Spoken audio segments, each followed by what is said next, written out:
ये अवसर है कि मेरे पूज्य गुरुजन आचार्य प्रोफेसर शर्मा जी उपस्थित हैं, प्रोफेसर आचार्य अवधेश प्रधान जी उपस्थित हैं और मुझे वक्तव्य देने के लिए कुछ न कुछ तो कहना पड़ेगा।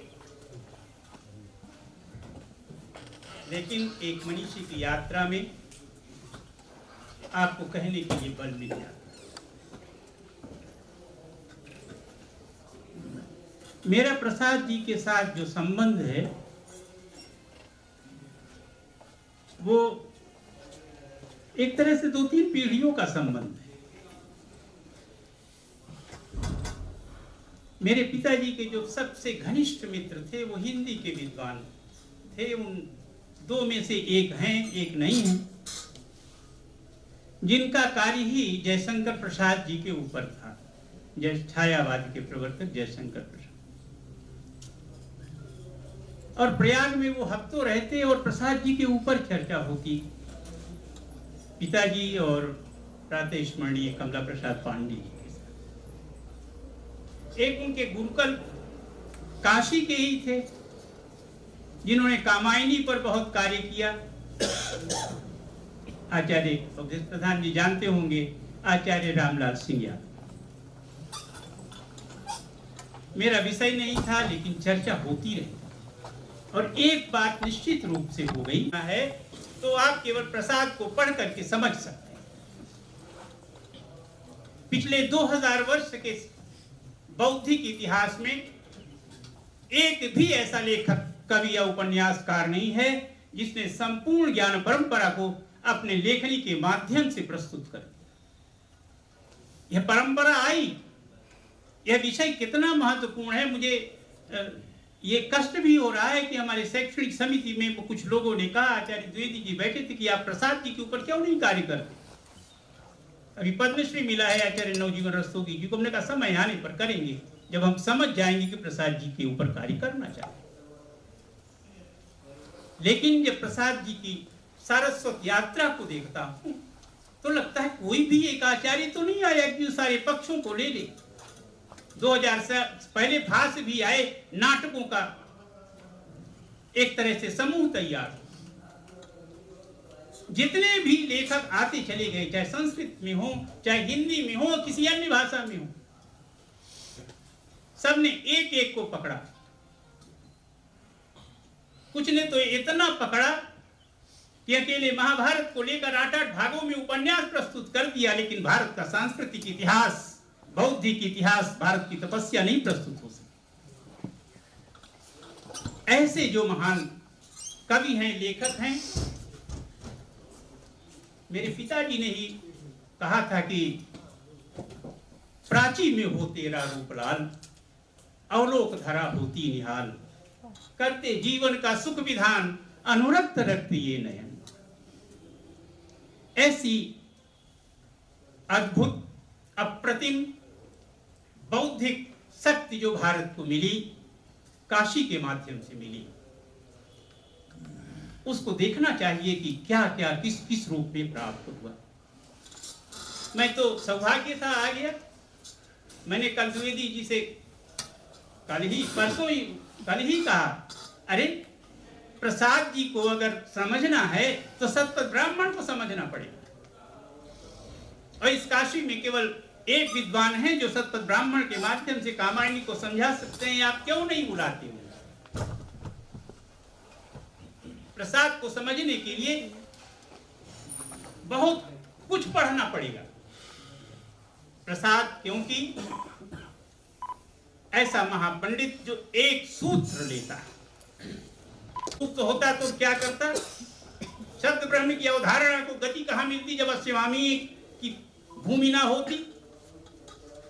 तो प्रसाद जी भी अपनी भूमि वहीं से शुरू करते हैं, उसी नासिदीय से शुरू करते हैं। कामस्तदग्रे संवर्तता।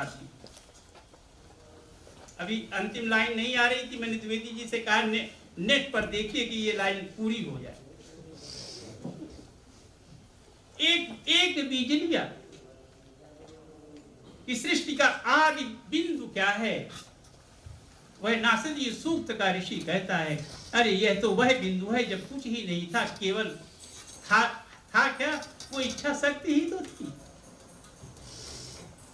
इच्छा शक्ति को इतना खोजा, इतना कि कोई चीज ऐसा नहीं था, क्योंकि उद्देश्य एक ही उद्देश्य था कि भारत के सांस्कृतिक गौरव को पुनर्प्रतिष्ठित करना, पुनर्प्रतिष्ठा के लिए कुछ न कुछ ऐसा करना, ऐसा तैयार करना जिससे कि उसमें पुनः जो है वह पुष्पित होकर उसी प्रकार से आगे बढ़े।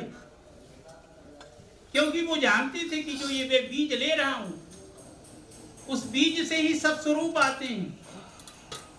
तैत्रीय ब्राह्मण उद्घोष करता है, ऋग्भयो जातम सर्वसो मूर्तिमाहु, कि जो सारा स्वरूप है, चाहे वो बौद्धिक लेखनी के माध्यम से हो, चाहे वो कला के माध्यम से हो, संगीत के माध्यम से हो, सबकी भूमि और कहीं नहीं है, वो ऋग ही है।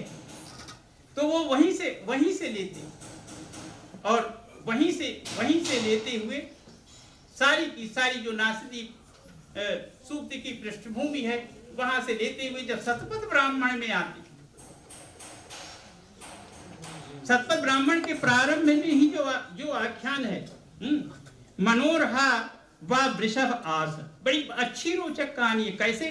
कैसे जो है कामायनी की सर्जना किस रूप में करते हैं, क्योंकि है क्या कि मनु के पास एक वृषभ था, और जो वृषभ में जो वाणी थी वो असुरों का संहार करती थी। असुर जो है वो गए कि जो मनु जो है वो बहुत दयालु हैं, ये तो सब हुंकार भरता है, रंभाता है, तो हम लोगों का विनाश शुरू हो जाता है। तो उन्होंने कहा ऐसा है कि आप इस वृषभ को दे दीजिए, कि इसका क्या करोगे, कहना इसका यज्ञ करेंगे, उनका ले जाओ, इसको इससे हमारा अपना काम करो। वो ले गए। अब ले गए तो वो वाणी फिर दूसरे में चली गई, वहां से उसके पास से हट गई, बैल के पास से हट गई। तो हुआ ये कि उनकी पत्नी मनावी में प्रविष्ट हो गई, और फिर उन्होंने जो है असुरों ने कहा, तो फिर उन्होंने उसको कहा कि ठीक है आप ले जाओ, आप इसे यज्ञ करो। लेकिन अब वह वाणी जो है, वह जो इच्छा शक्ति है, यहाँ वाणी जो है वो इच्छा शक्ति के रूप में है, काम की संतान के रूप में है, क्योंकि इच्छा ही जो है, कहा कि कामस्ततग्रे, सृष्टि के आदि में केवल काम ही वर्तमान था। उस काम की जो शक्ति है उसको कितने रूपों में, किस रूप में, उन जो कामायनी के जो खंड बनते हैं उसको देखने से लगता है कि एक व्यापक दृष्टि और पूरा का पूरा जो सांस्कृतिक इतिहास है उस समय का, चाहे वो चिंता के रूप में हो, आशा के रूप में हो, श्रद्धा के रूप में हो, काम के रूप में हो, और एक तत्व को ले आकर के अपने दार्शनिक और सांस्कृतिक पराकाष्ठा पर पहुंचा देते हैं। जब कहते हैं कि वो समरस थे जड़िया चेतन, सुंदर साकार बना था, चेतन एक विलसती, आनंद अखंड घन था। एक अब देखिए, एक तरफ इस तरह का कोई एक तरफ जो है बौद्धिक शक्ति को ले ले, दूसरी तरफ सांस्कृतिक विक्षोभ को ले ले, और परंपरा को ले ले। एक क्रम से चलते हैं, पूरे के पूरे अगर पूरी प्रसाद ग्रंथावली को पढ़ डालिए तो आपको भारत के बौद्धिक इतिहास के क्रम का पता चल जाएगा। इतिहास का तो पता चल ही जाएगा। अब उसके बाद सीधे आते हैं मौर्य वंश पूरा का पूरा लेते हैं, क्योंकि बहुत हमारे आचार्य मिश्र जी ने लंबी चर्चा की श्रमण परंपरा की, अहिंसा के सामान्य एक तरह से उसको क्या कहेंगे कि अहिंसा का जो सिद्धांत था, वो कोई नया सिद्धांत तो था नहीं, सारा का सारा सिद्धांत जो है वो उपनिषदिक सिद्धांत था, वहीं से तो कोई नई चीज नहीं आती, लेकिन नए रूप में कैसे प्रस्तुत करना है, यह बात जो है वो जितना आचार्य जयशंकर प्रसाद जी जिस रूप में प्रस्तुत करते हैं, उस रूप में उसको देखना जो है वो बहुत ही आवश्यक है आज के परिप्रेक्ष्य में, कि किस रूप में कहां से चर्चा चल रही होगी। अच्छा, केवल इतना ही नहीं करते हैं, पूरी की पूरी वंशावली के अलग अलग क्रम को भी समझाते हैं। अपनी परंपरा को समझाते हैं। प्रयाग प्रशस्ति का वर्णन करते हुए, उसकी चर्चा करते हुए चंद्रगुप्त विक्रमादित्य के डायलॉग में ये बात कहते हैं, स्कंदगुप्त कहते हैं वहां पर कि मैं ही सब विचारों का भार वहन करूं, अधिकार का उपयोग करूं, तो ये किस लिए करूं? मेरा औचित्य क्या है, मेरी जिम्मेदारी क्या है? तो मगध का वो महानायक प्रणदत्त कहता है कि त्रस्त प्रजा की रक्षा के लिए, सतीत्व के सम्मान के लिए, देवता ब्राह्मण और गौ की मर्यादा के लिए, विश्वास के लिए, आतंक से प्रकृति को आश्वासन देने के लिए आपको अपने अधिकारों का उपयोग करना। अब ये किस परिप्रेक्ष्य में लिखा जा रहा है तो ये नाटक के प्रस्तुतिकरण, लेकिन इसके भाव और आवश्यकताओं को देखिए। युवराज, इसलिए मैंने कहा था कि आप अपने अधिकारों के प्रति उदासीन हैं, जिसकी मुझे बड़ी चिंता है। गुप्त साम्राज्य के भावी शासक को अपने उत्तरदायित्व का ध्यान नहीं है। अब ये उदासीनता को यहां तो लिया, ऐसा नहीं है कि एक बात जो अपने एक नाटक में या उपन्यास में या काव्य में कह रहे हैं उसको भूल जाते हो, उसका बीज और कहीं पड़ा हुआ है। यह बीज वहां है जो निर्वेद के अंश के रूप में वहां प्रस्तुत कर देते। निर्वेद का अर्थ ही होता है उदासीनता या वैराग्य या संन्यास, जो भी रूप में कहें। आगे भी कहते हैं इसी में चतुर्थ के प्रथम दृश्य उसमें कहते हैं, जाति भीत और त्रस्त है और उसका धर्म असहाय अवस्था में, पैरों से कुचला जा रहा है। क्षत्रिय राजा धर्म विलासी समुदाय की ढोंग के लिए तुम्हारा धर्म आवरण हो गया है। जिस धर्म के आचरण के लिए पुष्कल स्वर्ण चाहिए, वह धर्म जन साधारण की संपत्ति नहीं हो सकती है। इसके आगे भी वो कहते हैं कि ब्राह्मण क्यों महान है, इसलिए अमृत वृत्ति से जीवन निर्वाह करते हुए सायं प्रातः अभिलाषा में भगवान से प्रार्थना करते थे। अब वो बात उस समय की कर रहे हैं कि अब ये जो आज का जो ब्राह्मण समाज है, और जब वह ब्राह्मण समाज है जिसके सामने केवल एक ही तत्व था, सर्वे अपि सुखिनः सन्तु सर्वे सन्तु निरामयाः सर्वे भद्राणि पश्यन्तु मा कश्चित् दुःखं माप्नुयात्, ये उनके उसमें है। दुःख मा दुःख भाग भवे, इसका पाठ अलग मिलता है। आप लोग उन्हीं ब्राह्मणों की संतान हैं। यज्ञों को एक बार ही बंद कर दिया। ये काशी ही है। काशी में कोई कुछ हजार साल पहले यहाँ पर जो है अश्वमेध यज्ञ जो है, दिवोदास के समय की बात है शायद, या अजातशत्रु की बात है कि यज्ञ जो है अश्वमेध यज्ञ वो हर पूर्ण नहीं हो पाया। काशी के अग्निहोत्रियों ने अग्निहोत्र करना ही बंद कर दिया। इसलिए नहीं क्योंकि हमारी तपस्या में यह बल नहीं है कि आपका अग्निहोत्र पूर्ण नहीं हुआ। उस बात को इशारे के साथ, एक संकेत के साथ आचार्य श्री कहते हैं कि अनेक यज्ञों को एक बार ही बंद कर दिया था। उनका धर्म समयानुकूल प्रत्येक परिवर्तन को स्वीकार करता है, क्योंकि मानव बुद्धि की जो वेदों के द्वारा हमें मिला है, ये कई जो सांस्कृतिक तत्व जो परंपरा से लेते हैं, ये खास वैशिष्ट्य है, खास वैशिष्ट्य है। और जिससे लगता है इसका निर्माण करना है तो प्रसाद जी के साहित्य को पंक्तिसा पढ़ना चाहिए, उस पर अवलोकन करना चाहिए। जहां वो कहते हैं कि जो वेदों के द्वारा हमें मिला है वह प्रस्तार करेगी, उसके विकास के साथ बढ़ेगी, और यही धर्म की श्रेष्ठ। मैंने ये देखा कि बीच कि कोई भी ऐसा संप्रदाय नहीं आता है जिस संप्रदाय के तत्वों को विशेष रूप से वो प्रस्तुत ना करते।